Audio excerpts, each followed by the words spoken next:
ভাই গ্যাস নাই, দেখেন ঢাকা শহরে কত কষ্টে রান্না করে। ওই দেখেন, ওই যে দুইটা চুলা, তারপরে এই একটা চুলা। দেখেন গরিব মানুষ এত টাকায় একটা গ্যাসের সিলিন্ডারের দাম 2000 টাকা। 2000 টাকা দিয়ে গ্যাসের সিলিন্ডার কিনবে কীভাবে? দেখেন ছাদের পরে লাইন গ্যাসও নাই, ছাদে পরে কি করবে? এখন এই যে ছাদে পরে রান্না করতেছে। দেখেন কত কষ্ট হয়েছে, রোদ কিন্তু এখন প্রচণ্ড রোদ, এই রোদের ভিতর রান্না করতেছে। দেখেন এই যে একটা চুলা, এই যে রান্না করতেছে একটা চুলা একজনের, একটা ফ্যামিলি অর্থাৎ। আর এই যে দুইটা ফ্যামিলি আবার রান্না করতেছে, দেখতে পাচ্ছেন?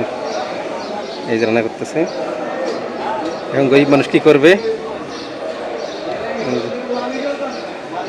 এই যে ছাদে পরে রান্না করতেছে।